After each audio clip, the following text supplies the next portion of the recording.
Tarso Lira e com o repórter Matheus Teixeira, para falar um pouquinho sobre essa semana política depois da avalanche, da enxurrada de vídeos, gravações, áudios, textos, documentos que todos vocês acompanharam ao longo desse feriado da Semana Santa envolvendo a delação do Odebrecht, um assunto que estourou na última quarta-feira, na antevéspera do feriado, na terça-feira, desculpa, e vai durar muito tempo ainda essa crise, né, Matheus? Com certeza, né? A gente até estava conversando antes de começar o vídeo, pensando o que abordar e tal, e a gente comentava, olha, não vamos nos aprofundar no caso de nenhum político específico, porque se a gente vier falar sobre o que cada um fez, a gente ia ficar o dia inteiro aqui citando cada um dos 8 ministros, 29 senadores, 42 deputados, que são esses números que a gente está ouvindo.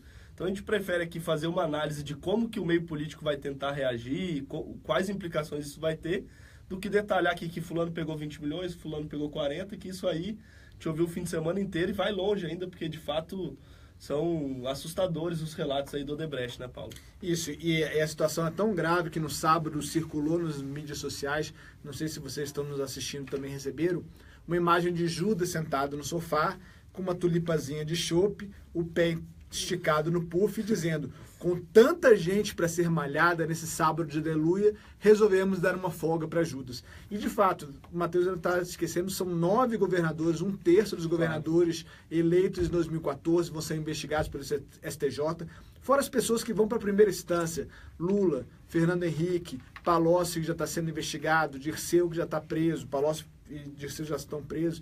Então é uma infinidade de pessoas. E como se lembra, eram pessoas que nos últimos 10, 15 anos estavam na cena direta de um governo que foi montado com um discurso progressista, um discurso que ia tirar as obras do papel, ia destravar a máquina burocrática, ia destravar a máquina de infraestrutura do país. E hoje a gente vê que esse destravamento passava por acerto com empreiteiras, por acerto com empresários, para pagamento de propinas, para reeleger o próprio grupo. É um cenário muito complicado. Por enquanto, a economia vai reagindo, né? O PIB hoje deu um resultado melhor do que se esperava, mas ainda tem muito solavanco, né? Com certeza. Esses aqui que eu tinha citado, que tu até complementou, que eu acabei de dizer, são só os que estão no STF, porque tem foro privilegiado. E no STJ, no caso dos governadores. No caso nos governadores que tu acabou de citar. Então, assim, é um número sem fim de políticos aí. Como tu citou o caso do Judas, o brasileiro, mesmo no meio de tudo isso, ainda consegue fazer piada. Afinal de contas, para a população, o que resta? É se lamentar, ficar bravo e também fazer piada, porque deixar de fazer piada não vai mudar muito nesse caso. Então, assim, como tu disse, o caso do PIB está se recuperando, então a gente percebeu no fim da semana passada que depois da lista não teve uma queda tão brusca da Bolsa. Então, assim, o mercado financeiro segue tentando blindar o Temer ali disso para não piorar, agravar ainda mais a crise. Mas eu acho difícil que também isso se mantenha, porque as revelações são tão alarmantes, incluem o próprio presidente, incluem os principais ministros, incluem todos os ex-presidentes vivos. Então, assim, eu acho que a Bolsa e os investidores tentam blindar o governo e blindar as ações do governo para tentar uma reação econômica, mas eu acho que eu não sei se isso de fato vai ter um efeito positivo aí, porque dificilmente, mesmo o investidor estando satisfeito, o conjunto inteiro da população, da sociedade civil estando irritado, eu acho que não tem investidor e não tem bolsa que atenue todas essas denúncias. Isso, o que está segurando o humor dos investidores ainda? É justamente a expectativa da aprovação das reformas, da reforma da Previdência, cujo relatório vai ser lido amanhã pelo deputado Arthur Maia. O presidente Michel Temer, mais uma vez, abriu mão de alguns pontos, continua deixando só como um ponto inamovível, imexível, como diria o nosso saudoso Rogério Magri, a questão da aposentadoria, da idade mínima de aposentadoria aos 65 anos de idade para os homens e, por enquanto, para as mulheres, mas para as mulheres pode baixar um pouquinho para 62, 63, enfim. E a reforma trabalhista. Mas, na verdade, mais a reforma da Previdência. E aí entra o problema, que parece aquela coisa do cachorro que fica tentando morder o próprio rabo, correndo em círculos no quintal sem saber para onde vai. Quem vai votar as reformas que ainda fazem com que o mercado tenha bom humor em relação ao governo é o Congresso. Esse Congresso que está, muitos deles muitos dos parlamentares envolvidos no Lava Jato, você tem 1/3 do Senado sendo investigado de uma forma ou de outra, você tem 10% da Câmara sendo investigado, e aí vai para a cabeça do parlamentar. Eu já estou sendo investigado, já tem na minha cabeça, na minha testa, um carimbo, eu estou na Lava Jato. Claro. Ou, mesmo que não esteja no Lava Jato, já tem um carimbo, eu sou parlamentar, e na cabeça do brasileiro hoje, político, parlamentar, tem um pé no âmbito da corrupção. Eu vou votar uma medida impopular, estando há 1 ano e 3 meses, 1 ano e meio mexer da eleição. na aposentadoria da população, tendo que me eleger ano que vem, já estando com um cenário negativo. Então, realmente, aí o governo, inclusive ontem o presidente Michel Temer tentou reagir, chamou os líderes das reformas no Jaburu, teve uma reunião. Ele está tentando manter a agenda positiva aí, que são essas reformas. Mas eu repito o que eu dizia anteriormente aqui, acho difícil isso ter uma evolução. A gente percebeu aí que os cabeças das reformas estão na lista do Fachin. O da Previdência, trabalhista, da política, o relator, o presidente. Então, assim, é todo mundo envolvido. Ou todos agem para tentar se proteger e tentar criar uma pauta positiva, mas é difícil tu engrenar aí uma mecânica no Congresso que todo mundo interprete como agenda positiva as reformas, porque realmente mexem diretamente na vida da população. Isso. E na semana passada, conversando com um analista político sobre esse cenário, um professor do INSPER, o professor Carlos Mello, ele falava justamente isso. Qual seria a saída para que isso não fosse ruim para esses parlamentares na eleição do ano que vem?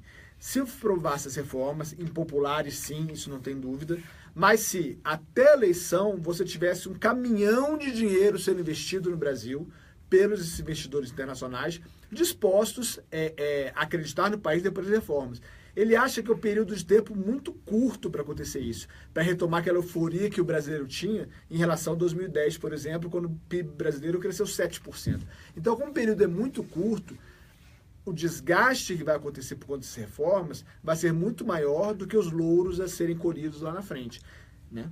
E é importante a gente observar também que a gente fica falando tanto de Odebrecht, tem que falar mesmo, mas essa semana também vai ser movimentada em Curitiba, né, Paulinho? Acho que tu estava falando antes aqui do vídeo também, vai ter depoimento hoje, amanhã, quinta, todos envolvendo aí os marqueteiros do PT, o Palocci, Lula. Então, o que está ruim pode piorar para o PT e para os outros também, porque respinga em todo mundo esse tipo de lama, né? Isso, e aí fica grande dúvida no PT em relação ao Lula. O Lula é hoje a única opção que o PT tem na mesa para ser candidato à presidência ano que vem. O PT já ensaiou vários idas e vindas, já pensou em lançar o Lula em junho no Congresso do partido, para caso ele fosse condenado ou até eventualmente preso, você ter um discurso de que você interditar um ex-presidente é uma coisa, você interditar um candidato a presidente é outra. Foi aconselhado pelos advogados do Lula a não fazer isso, porque seria uma afronta. Você tem 5 inquéritos contra o ex-presidente na primeira instância, onde as coisas estão andando mais rápido.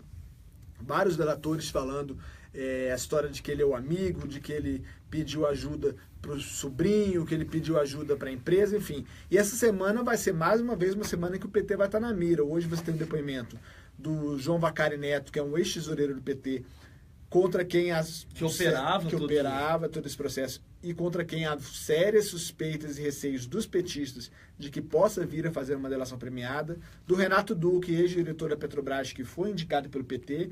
Amanhã, o casal João Santana e Mônica Moura, que já acertaram um acordo de delação premiada com o Ministério Público Federal. E na quinta-feira, o Palocci e tem umas pessoas que não estou me recordando agora. O italiano, né? Que é outro risco. Que é outro risco, e também algumas pessoas temem que ele possa abrir a boca. E aí, se o Palocci abrir a boca de fato, envolve não só o PT, como o sistema financeiro inteiro, que ele conhecia muito bem como ex-ministro da Fazenda que foi. Que, inclusive, diz a Odebrecht que ele, mesmo fora do governo, seguia sendo o indicado de Lula para fazer todas essas movimentações.